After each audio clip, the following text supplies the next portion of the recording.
What's up, everybody, and welcome back to my channel. Happy Thanksgiving to my American peeps, and also a big thank you to all of you who recommended that I try to get vitamin D supplements as well. That has been a total lifesaver for me. I know you recommended it to me a long time ago, back in April, and I'm only just now getting it, but I tell you, the difference with that stuff really is night and day, so thank you. And also, really quickly, did any of you guys send me a postcard to my P.O. box? Because I've been going to the station every now and again to check on mail, and I'm not getting anything. And I asked my friend and my boyfriend about it, and they both tell me that they think it's the Canada Post strike. So I'm not sure if that's what's affecting things. I'm not ignoring mail or anything like that. I'm just not receiving anything, and I don't know if that's people not sending or if it's an issue with post strikes. I personally think it is the former, and that my friend and my boo are just trying to be nice to me, but just let me know, okay? Otherwise, I'll just close it down. It's no big deal at all. So now, you guys, let's jump into a recap of what went down on Teen Mom OG Season 7B, Episode 26. The episode starts off with Amber's boyfriend Andrew finding a charity boxing match and encouraging her to go ahead and participate in it. She was quite apprehensive about it, but he gently nudged her towards participating and going just at least down to LA to check it out.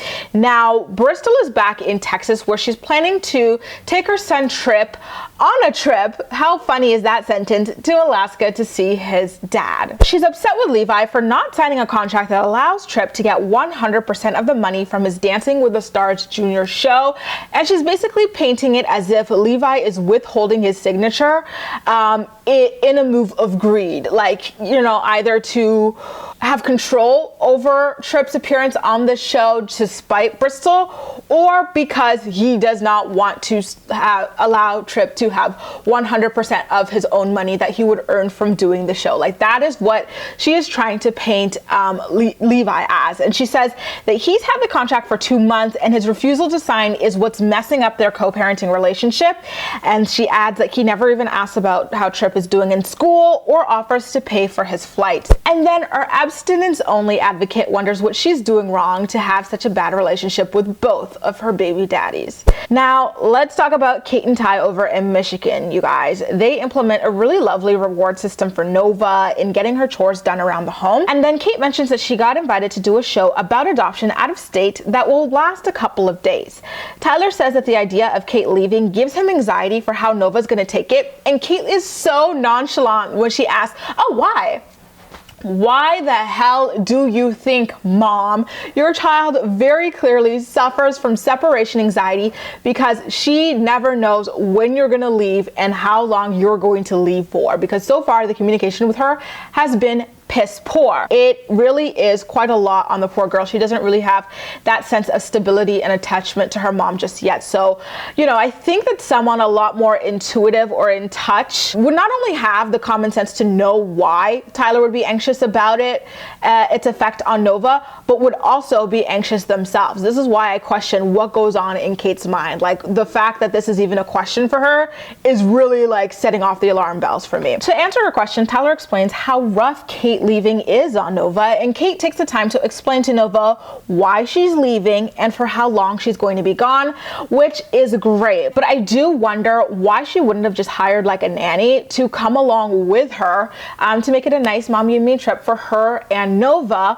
or just not do it at all until Nova is a little bit ready. Obviously, she can't stay around Nova and never leave the house forever, but if it takes a bit of time, then it takes a bit of time. You don't have to say yes to every opportunity. Y'all, when I had my little foster dog, Jake, he had hardcore separation anxiety. And guess what? I wouldn't leave my house for some things with my girlfriends or my friends sometimes, because that was my responsibility, the dog with separation anxiety, until he started to calm down a little bit more. To close out the scene, Tyler takes the opportunity to remind Kate that she still needs to fill out the therapist relationship sheet so that they could book their counseling sessions.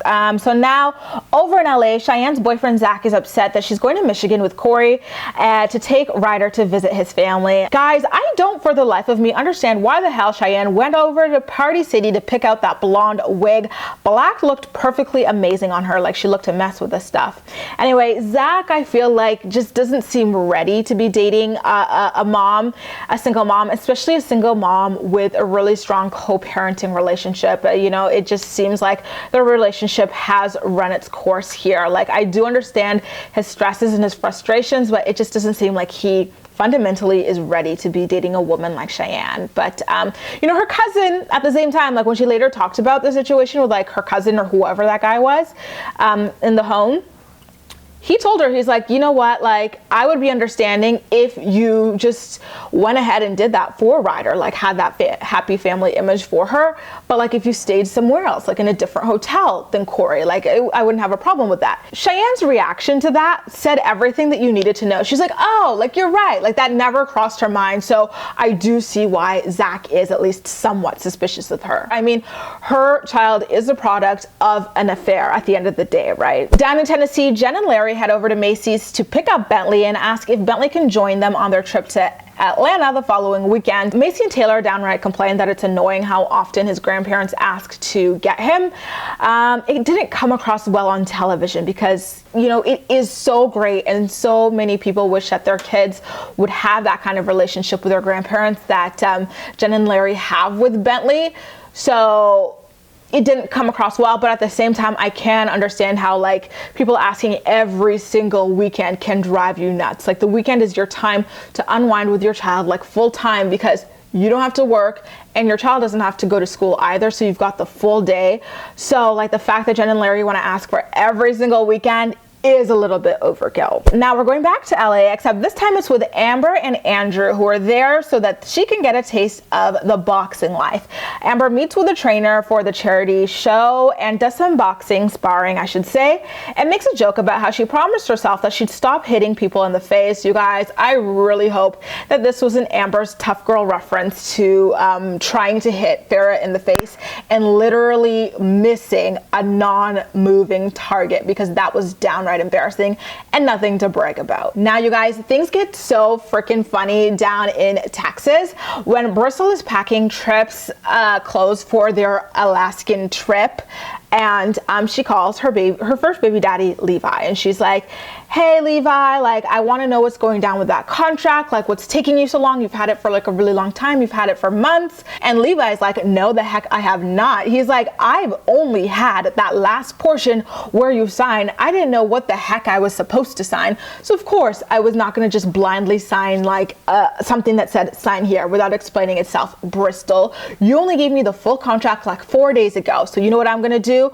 My lawyers and I are going to take a look at it, and then when we're satisfied, we're going to sign it. And like, he called her the hell out, and I about dropped out of my seat. Like, I've always suspected that Bristol was really manipulative and trying to make everyone around herself look bad so that she could be like this woe is me victim. But he hardcore blew the lid off of her trickery, and she basically admits that that is what she did to him, try to make him sign something that he didn't know what it was, and that he only got the full contract like a couple of days ago rather than months ago, like she was claiming before, and how like that was damaging their co-parenting relationship. And you know, realizing that she got caught in her lie, Bristol like feigns like, oh my god, why are you attacking me? Oh god, calm down, Levi. She was acting like she was accosted. Like, it was like, chill the hell out, you just got called out, take the L and keep it moving, B. Back over in Catelynn land again, she's on vacation from her filming that adoption show, and she claims to miss Nova. So she calls Tyler to ask how she's doing, and Tyler tells her that Nova's doing just fine. She then heads over to the local hotel. You guys, have you noticed that they always put the teen moms in the same hotels? Like, I could recognize that gaudy ass wallpaper anywhere. It's horrific.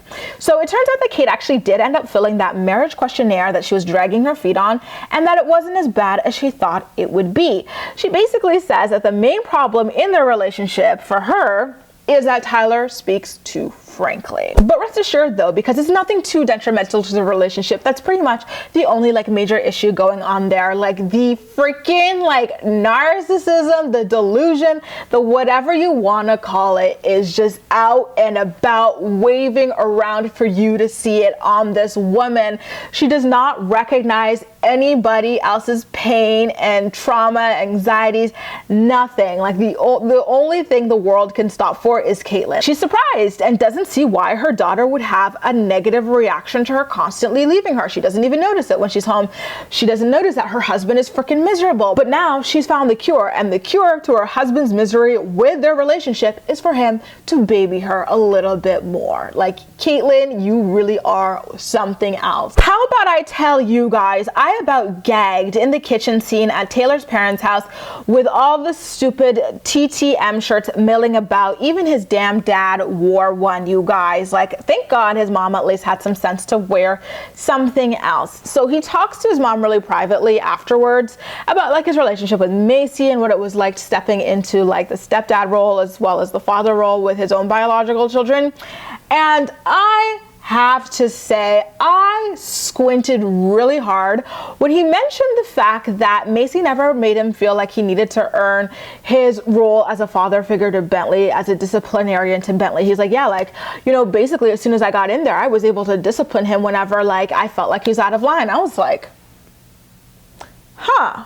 That's weird, because I feel like if anybody else said that, like a David said that, and like this is not even like knowing his background, but like anybody else said that, people would be like, that is weird that you as a mom would just let like your boyfriend just come along and start disciplining your child without building a proper relationship of trust and respect with them, just like off the bat. Like, I side-eyed that one, not gonna lie. Guys, the Cheyenne and breakup like storyline is like her barbecue line storyline, where it just went on too damn long. Like, it could have been done in 30 seconds, but here we are still stretching it out. So the two of them sit in someone's backyard to talk about their breakup. He feels like she prioritizes Corey, and I had to mute the scene when she started raising her annoying ass voice.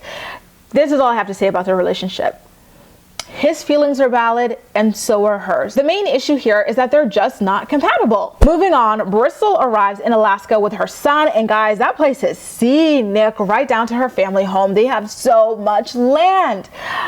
Shortly after they get there, Levi arrives and gives Trip a bag of the caribou that he shot the previous year, which is a very sweet gesture. He had like packaged it and everything for him to like eat the meat. She asks him again about the contract, and he actually continues to drag her for lying about how long he's had it, and not admitting to the fact that she never even gave him the full contract for like a really long time. And he also pays her half of Trip's plane ticket, which is funny too, because he did it without her mentioning it. And earlier on in the episode, in addition to lying about the contract, she also claimed that he never pays for Trip's flights, never even offers anything like that. And here he is, just doing it without her mentioning it. So you gotta wonder, what else is Bristol lying about? Back down in LA again, you guys, how the hell is Amber consistently riding around in these luxury cars and going on trips on a whim, but is still not paying child support to the child that she barely sees? Like, Gary takes on all of the child rearing and all of the finances with Leah, and people wonder why the hell I call Leah Amber's cousin, Amber's niece. Like, this is why. Anyway, she gets the longest nail extensions possible just for this boxing match, and she hops in the ring to spar with their trainer, and she actually did a really great job and looked happy doing it. She got winded a couple of times, but still kept pushing through, which ultimately is very amazing. I really do wonder though, real quick, whether or not her leggings were from her luxurious Forever Oat line. Now, after the match, she tells her boyfriend that she's so happy to have someone like him in her life who uplifts her and encourages her and is just such a positive force, which is something that she's not at all used to. And I gotta say, I'm so happy for Amber in this respect. Now, I don't trust Andrew, you know, especially with his checkered background, but so far, I'm happy for Amber in this relationship, especially knowing what she went through with this psycho that is Matt Baer. Over in Texas again, Taylor's parents watch the kids for him and Maci while the two of them go and hang out with his former roomies in a really, really gorgeous home. So his friend talks about how Taylor used to be like a permanent bachelor, quasi-whore. The conversation quickly went from not being about Ryan to being about Ryan in a matter of seconds. And of course, I'm not going to recap that because, you know, you said one thing about Ryan Brian Edwards, you've said it all, Maci. Keep it moving, girl. Heading back up north to Michigan again, we see that Catelynn returns home and she starts planting a little apple tree with her daughter Nova, which was cutesy wootsy. And then she sits down with Tyler to kind of talk about like the issues facing or plaguing, their relationship. And Tyler says that he wants to work on their communication and accountability. Like when someone says they're going to do something, they better freaking follow through on it. In my opinion, he was alluding to the fact that she never follows through on any aftercare. We all know that Catelynn goes away to rehab facilities for months on end. But we also know that when she comes back, she doesn't really follow through on her aftercare programs, which is no wonder she keeps going back, right? If she's not taking care of herself at home. And then Kate said that one of the reasons that she's so apprehensive about going to couples therapy or couples counseling is because she is scared of opening up old wounds and old traumas. Let me just point something out here, you guys, okay? How the hell is it that Catelynn is scared of working on her relationship for Tyler to be happy and satisfied and fulfilled, because she's scared of opening up old wounds and old traumas, but she is perfectly fine going away to rehab without even considering him or their child, not once, but twice. And not only that, but Catelynn literally just got back from leaving her home for multiple days to do a show about adoption, which she claims is one of her biggest traumas of all. Does that make sense to anybody? She can't work on her relationship for her husband because that's too traumatic for her, but she can go to rehab for herself and get counseling for herself there multiple times, and she can go on television and talk about another trauma freely. And that's not even the only time she's done it. She loves to go on TV to talk about adoption and mental health and all these things. So why is it that she suddenly can't do it when it comes to doing it for someone else?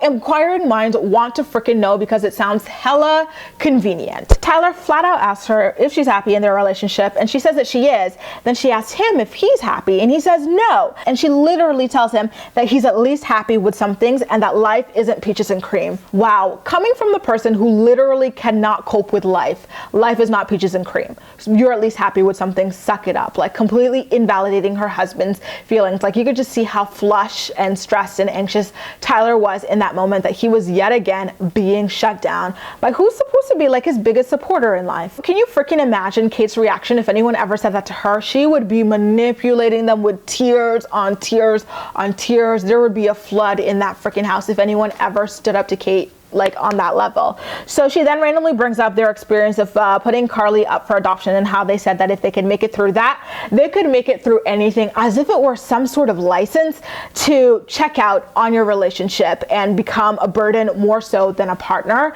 and refuse to kind of change the way you operate within your relationship as well.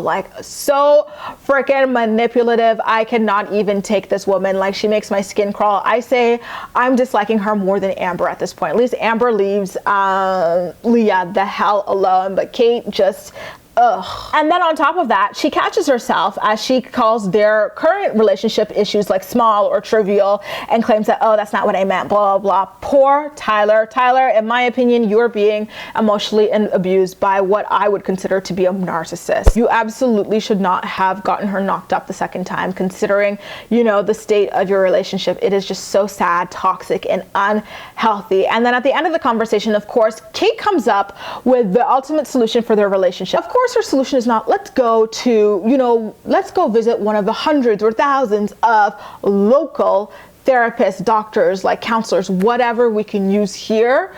Tyler already had one who had a really great idea. She was going to be his advocate, and Kate was going to get another advocate, and they'd work on it around home. Her solution is to run away again to Arizona. When the hell is Kate going to admit that she's got some kind of deal cut out to be the ambassador for Arizona? There's no other reason why she keeps running back to that particular place, especially considering the fact that it, clearly has not done much to help her, right? Like, it's so weird. I think she's like an ambassador of some sort, and she's trying to promote tourism, if anything. You guys, you know, some people are like, oh, like, it's great to have like this getaway setting to reignite the romance, but they could have worked on their stuff locally and gone to spas or like done like day trips and stuff to help them connect locally so they don't leave Nova again while she's still in that state of insecurity. Like, she just doesn't seem to care about her daughter's like attachment issues, like her abandonment issues, like her anxieties. It's just, she's so oblivious to it, and it's absolutely ridiculous. But you guys, that sums up what went down in Teen Mom OG Season 7B, Episode 26. But as usual, I'm more excited to hear what you have to say about everything. So please make sure to leave all of your thoughts and opinions in the comment section down below, and we'll chat. You can also like this video, subscribe for more. Feel free to share it with your friends as well, and follow me across social media, where I absolutely love chatting with you. That's all for now. Thank you so much for watching, and I'll see you next time.